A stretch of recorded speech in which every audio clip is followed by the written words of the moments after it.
When you get to May and June, there are no free agents you sign who are likely to be Pro Bowlers, but there are still players available on the market who could help the Jets, particularly at wide receiver. Let's break it down today on Locked On Jets.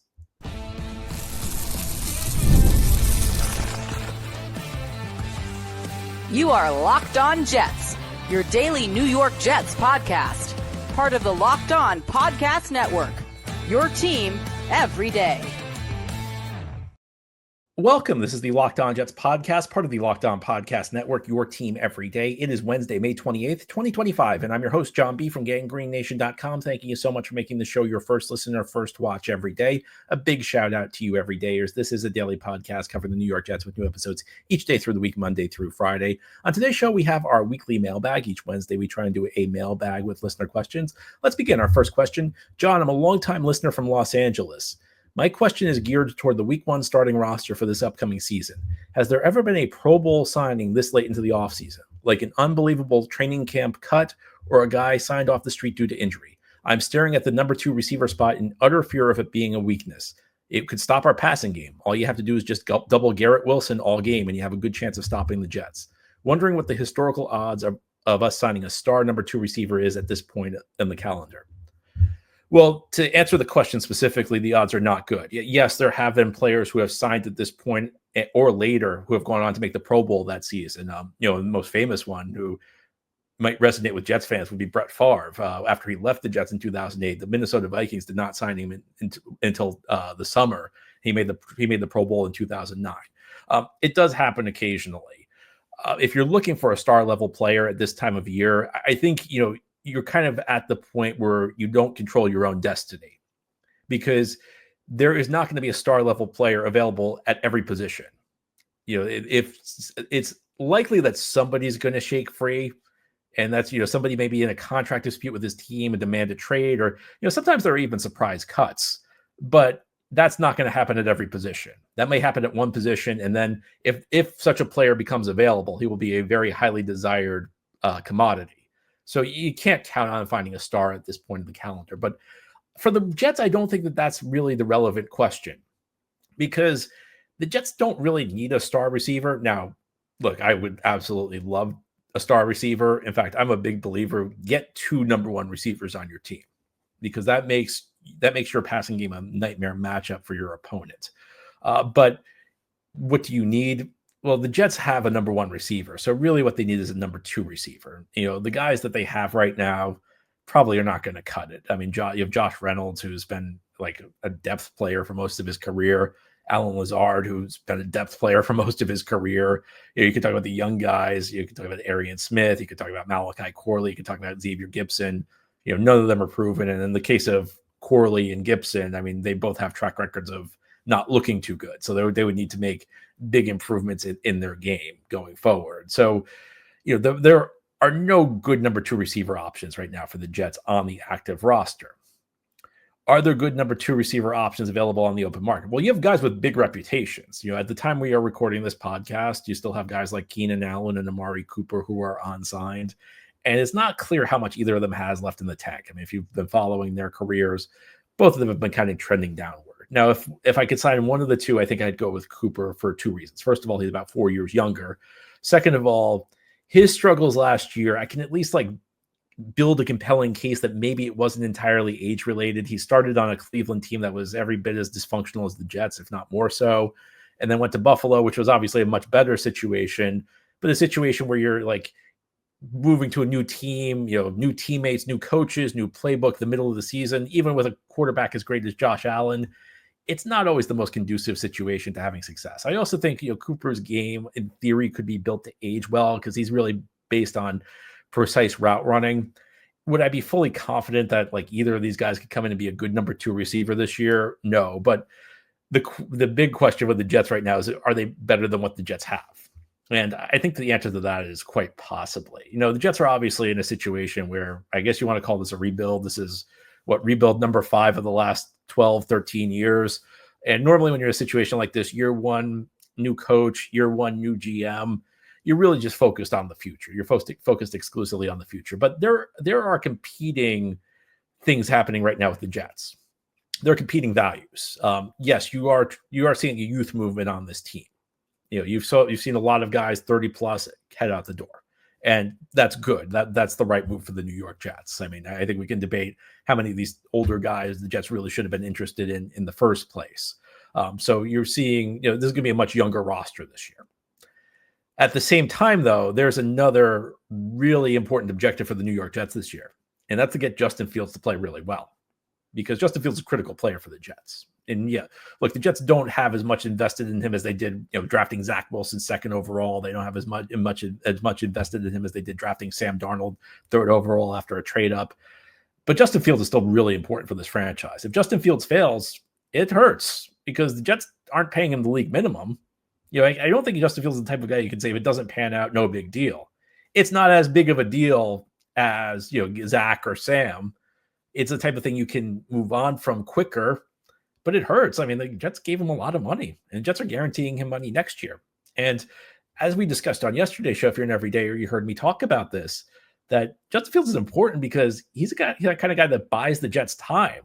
If Justin Fields succeeds, it's not necessarily the case he's going to be the quarterback for the next 8 to 10 years, but he could be the quarterback for the next 3 to 4 years. And more critically, he can keep you from being in a position where you get pressured into drafting a quarterback early. And that's something that has plagued the Jets over the last 15 years or so. I think that the Jets have loved every quarterback prospect they've drafted. They've evaluated these guys very highly, but I think it's undeniable that there's a degree of external pressure that has led to some of these quarterback decisions, particularly in the draft. If the Jets have lacked a quarterback, the media starts criticizing them. You start hearing from the beat writers, you start hearing from WFAN, you start hearing from podcast hosts such as myself that the Jets really need to address the quarterback position. And inevitably that plays a role in this stuff. The easiest thing to be in the NFL is a first-year coach, first-year GM, because you can blame all the messes on your predecessor, and people aren't really going to hold it against you in most cases if you struggle year one. But that changes quickly. By the time you get to year two, you got to start winning. And if you've messed up the quarterback signing, if Justin Fields doesn't go so well, there's going to be a lot more pressure on Aaron Glenn and Darren Muji going forward to address the quarterback situation in the draft. And ultimately, Glenn and Muji will need to draft a quarterback, and they'll need to hit on it. It's just a question of, can you pick the quarterback at the time of your choosing? Because if Justin Fields succeeds, there's not going to be a lot of pressure on the Jets. So they can essentially wait for the perfect prospect and then let it come to them. If Justin Fields fails, then in 2026 in the NFL draft heading in, there's going to be a lot of pressure on the Jets to draft a quarterback. Will Glenn and Muji be able to withstand that pressure? That's something we don't know, but we do know that lots of other Jets GMs and coaches, talked a big game at first about how they weren't going to be swayed by media pressure, but ultimately were. So how do we make Justin Fields successful? It's by getting quality make the receiver room as good as possible. And that's even if you have to sign an older guy, it's maybe not ideal, especially a guy on the downside of his career, a guy who very well might not be able to contribute a whole lot anymore. But that's the type of risk, I think the Jets need to take right now, because I don't think the receiver room right now is good enough. I'm not sure the Jets view it that way. There's always these two elements. There's what do I think and what do the Jets think? I get the feeling the Jets are a little bit more comfortable with the receiver room right now than you or I are. I think they like Reynolds more than you or I do. Maybe they buy into Lazard. They obviously like Arian Smith a lot. So, maybe the Jets are right, but I would bring in a veteran. That's what I would do. I don't think that it's likely to be a Pro Bowler. But, sometimes you make a signing this time of year and it has a big impact on your team. And it doesn't necessarily always need to be a Pro Bowler. I mean, I'm dating myself here, but going back to 2004, 21 years ago, there was a guard, Pete Kendall, that got cut during training camp by the Arizona Cardinals. Jets snatched him up, and he solidified the offensive line in 2004, which is the year the Jets ended up going to the playoffs. And, Kendall ended up being a key piece of that team. So you got to keep your eyes open. You got to keep your eyes open for the waiver wire. You got to keep your eyes open for disgruntled players on their current team, because maybe somebody becomes available we're not expecting to become available at the wide receiver position. But ultimately, it's not. It's kind of, this stuff's kind of beyond the Jets' control. What is in their control is there are guys available right now who I think could be upgrades, and they might want to target them. Now, here on the Locked On Jets podcast, we'll look to the future. We know the Jets' cap situation this year was not that great. Next year, it's looking a little bit better, but there are some question marks, and some of them will be determined by how well Justin Fields and others play. I'll explain that as we continue here on this Wednesday mailbag edition of Locked On Jets. Today's episode of Locked On Jets is brought to you by FanDuel. The NBA playoffs are in full swing, and every night delivers highlight-worthy performances, major momentum shifts, and can't-miss moments. Whether it's a game-winning shot or a breakout player, there's never been a better time to get in on the action. And FanDuel makes it easy to stay in the game before tip-off and live. With player props, performance trends, and same-game parlays, fans always have more ways to play smart and win big. Well, Knicks fans, I'm sorry. I mean, it's looking kind of bleak right now, but if you believe the Knicks can come back, FanDuel's the place to get in on the action. Or if you've already given up on the Knicks and are looking forward to the NFL season, Jets, a very enticing over-under of 5.5 wins. You think the Jets are going to win more games this year? Again, FanDuel's the place to be. Are you new to FanDuel? Well, it's the perfect time to sign up. Head to FanDuel.com and place your first $5 bet. If it wins, you'll get $200 in bonus bets. Make every moment more with FanDuel, official sports betting partner of the National Basketball Association. Thank you so much for making Locked On Jets your first listen or first watch every day. A big shout out to you everydayers. This is a daily podcast covering the New York Jets with new episodes each day through the week, Monday through Friday. Let's continue now with our weekly mailbag. Our next question is from Chris. Chris writes, "Hi, John. I was wondering if you could talk about how our salary cap situation looks next offseason. Over the Cap says that the Jets currently have $25 million of cap space right now in 2025 for this season. They also list the Jets as having $42.6 million of dead money next year for Rodgers and Mosley, but nothing else. So can you break down the salary cap situation for the Jets in total?" Well, I can't break it down in total because there are lots of moving parts here. So I'm going to try and make this as simple as possible, Chris, so you can understand it. So I went to Spot Track, which is another good salary cap website. Over the Cap and Spot Track are really the two best resources you can have for following the salary cap. Spot Track plays things out a little bit longer term, so that's why I use them. I do really like Over the Cap, but in this case I went with Spot Track, and Spot Track currently has the Jets having $55.9 million in cap space available for 2026, which is the 11th most in the league. So the cap situation is better. As Chris notes right now, Jets currently, Over the Cap, they have $42.6 million in dead money for Aaron Rodgers and CJ Mosley. That number is actually going to go up to $55 million. And the reason it's not listed right now is the Jets are going to enter next offseason with $55 million in dead money. The reason for that is that the Jets have a lot of guys whose contracts are voided. And you may hear the expression void years when people talk about a contract being signed. If a player has void years, essentially what it means is that the contract says this contract is void on this date. So it could be, January 25th, 2026, this contract is void. It's written into the contract. And essentially what that means is that the players automatically cut on that day. And once the players cut, dead money kicks in. So we can already anticipate dead money. So there are guys like Andre Cisco this offseason. Quincy Williams has them when his contract expires. There are guys who will be automatically cut and their dead money will be added. So that $42.6 million in dead money that Chris cites actually going up to $55 million after all the void year contracts void, those players are automatically cut and the money goes on to them. So the Jets have about $55 million in estimated cap space heading into or at least as of right now. That's not an exact figure. And there are a couple of reasons it's not an exact figure. First of all, it's estimating what the salary cap is going to be, which we won't know until a couple of weeks before free agency. And frequently the estimates that Spot Track makes are wrong. And they frequently undersell how much the cap's going to rise. So again, that $55.6 million in cap space, that's an estimate. There's another factor here. It's that right now the Jets have Sauce Gardner at a $20.1 million cap number next year. Garrett Wilson's at a $16.8 million cap number. And Jermaine Johnson's at a $13.9 million cap number. And that's because these players will be on their fifth-year option. And these are guys who were drafted in the first round of 2022. They got a 4-year contract, but it comes with a 5th-year team option. The Jets picked up the team option on all 3 of those guys, and they come with very big cap hits. Again, Sauce Gardner, $20.1 million. Garrett Wilson, $16.8 million. Jermaine Johnson, $13.9 million. Jets really need to work out long-term deals with all these guys. And if they do, their cap numbers for 2026 could go down. So that's another thing that impacts the Jets' potential cap. There's yet another aspect of this that you need to consider. People always look at how much money the team has, but you also have to think about what a team needs. The Jets only have 13 of their 22 projected starters under contract for 2026. So, think about it. The Jets are going to need to get 9 starters in here next offseason. So that $56 million isn't going to go as far as you might think with $9 million, with 9 new starters who either need to be signed or re-signed. It could be a guy like John Simpson who's not under contract, could be re-signed, or it could be a guy you bring in, a guy you import. And this is like one of the reasons Justin Fields is so critical for the Jets this season.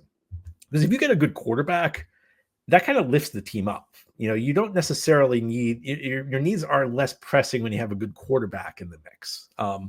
So there's lots of moving parts. And what it comes down to is the Jets are going to have more flexibility in 2026 than they did in 2025. But they're still going to deal with like the last vestiges of the Rodgers trade, because Rodgers is going to count for $34 million. CJ Mosley is going to count for another $7 million. And then like all the guys they had to sign the void years to like fit everybody in the salary cap in 2023, 2024, like the last of those bills comes due next offseason. The Jets essentially had to push money around to try and load up around Rodgers, and they push cap hits the future year. So a lot of those cap hits are coming into play this year. More of them will come into play next year. And then you have guys like Andre Sisco who, just joined the team, but because the Jets were so tight up against the cap as a result of what they did during the Rodgers era, they had to like add void years to Andre Sisco's deal. So next offseason, the Jets, bottom line is Jets are probably going to have more flexibility in 26 than they did in 2025. But 2 years down the line, they should have quite a bit of flexibility. And look, part of this is the Jets need to develop players. Another thing we talked about yesterday is Jets need to find some late round picks. This is why it's important. Again, Jets need 9 starters either re-signed or replaced this coming offseason. Well, if you find a player or two who's a day 3 pick or two who steps into the starting lineup, that helps you out because that's a guy who's not making much money, and that's one less need you need to fill. So this stuff's all connected and this stuff's all important. But that's kind of like a rundown of where the Jets are cap-wise. Lots of moving parts, some things that are not known right now, but definitely more flexibility to work than this offseason. I mean, this offseason, really the only 3 big contracts the Jets gave out were Fields, Brandon Stevens, and Sisco. And Sisco only got a 1-year contract. So the Jets were not big spenders this offseason. They'll be able to spend a little bit more next offseason. Next question. John, we talk about the players the Jets bring in or don't bring in, but don't you think there could be some internal improvements? Do you think there are players who could step up and take on bigger roles this year? I do. One guy I talked about last week was Leonard Taylor, who very well could end up being like the second best defensive tackle on this team. There's not much competition behind Quinnen Williams, and it's not clear how good Taylor is going to be. I mean, is he ever going to be more than like a rotational guy who's a number 4 defensive tackle? I don't know. That's kind of like what he was last year. But hey, for an undrafted rookie, that's pretty good. And there's runway for Leonard Taylor to improve and potentially take on a bigger role. I think if Leonard Taylor never becomes more than a solid number 4 rotational defensive tackle, that's still a very good outcome for the Jets because he was an undrafted free agent. Non-drafted free agents usually get cut. So a guy who could actually play in this league, that's still a good outcome. But Leonard Taylor's a guy, if he could step up, that certainly would be a big deal. Brandon Stevens is a big question mark. Can Brandon Stevens become more than he was in Baltimore? That'll go a long way for the defense. But when we talk about internal improvements, you also have to consider guys who didn't play that well last year who could get better this year. I mean, 2 corners, Sauce Gardner, Michael Carter II had down years last year. They bounced back to their old form. It's going to have a big impact for the Jets, especially Sauce. I mean, Sauce is a foundational player. Sauce has the ability to be one of the best defensive players in the league. And I mean, that's all there is to it. He has a chance to be a dominant player at a critical position. If he bounces back to his 22-23 form, it's going to have a big impact on the defense. And even Quinnen Williams, I thought, had a down year last year. Lots of guys, I think, kind of got caught up in all the dysfunction around the Jets and maybe didn't play it to the level of their normal performance. And, I think there are very good players on this team who could be better this year. Breece Hall's another one. Breece Hall had kind of a down year last year. He can get back to being a big play threat. Again, that's the type of thing that could have a big impact on this team. Now, during the Locked On Jets podcast, we're going to turn from looking to the future to looking to the past. Let's go back to 2021. Jets drafted Zach Wilson that year. I think looking back, we can all agree that was probably a mistake. What would an alternative history look like if the Jets did not draft Zach Wilson? And would things look better? I have some thoughts on that, I'll give them to you as we continue here on this Wednesday mailbag edition of Locked On Jets.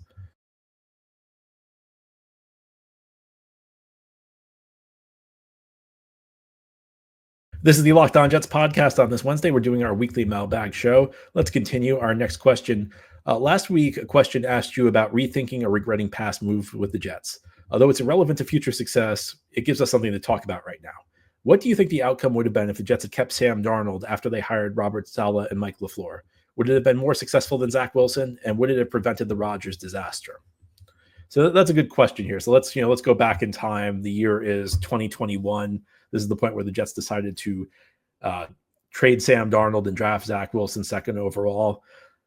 Well, I think there's no question the Jets would be better for the Jets because they wouldn't have used the second pick on Zach Wilson, and they probably would have done one of three things with that second pick. They would have either drafted Jamar Chase, drafted Penei Sewell, or traded down, because that was the year the San Francisco 49ers traded up for Trey Lance. They traded up to 3, which was a pick the Dolphins had. And the reason they traded up to 3 was everybody knew the Jaguars were set on taking Trevor Lawrence, and everybody knew the Jets were set on taking Zach Wilson. So the 49ers traded up as far as they could to make sure they got Trey Lance. In a world where the Jets aren't taking Zach Wilson, Niners are going to look to get up to 2, because if you trade up to 3, somebody may jump you for Lance. And beyond that, there was a good relationship between Robert Saleh and the people running the 49ers. He had just been hired from the 49ers, so it was a kind of deal that like both teams would have felt good about. The Jets would have felt good about moving down and getting 3 first-round picks in return. 49ers would have felt good about drafting Trey Lance. As crazy as that is to say now, they would have. They did feel good about it at the time.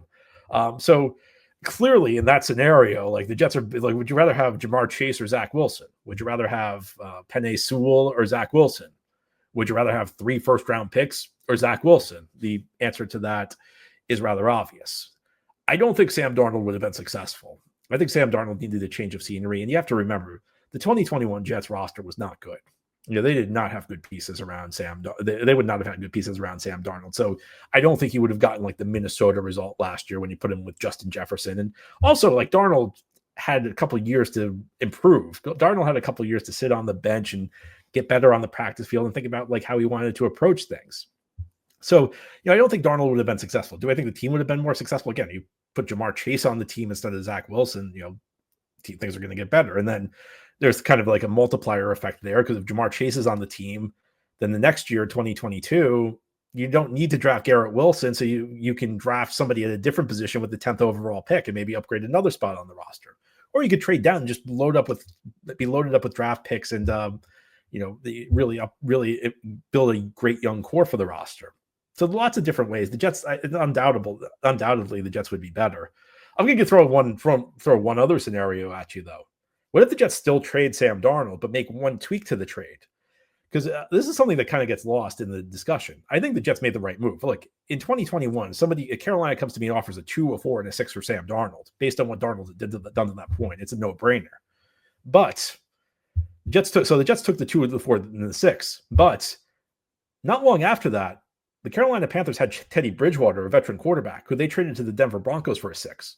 What if instead of a 2, a 4, and a 6, we replaced the 6 with Teddy Bridgewater? Because we've established Teddy Bridgewater's worth a 6th-round pick.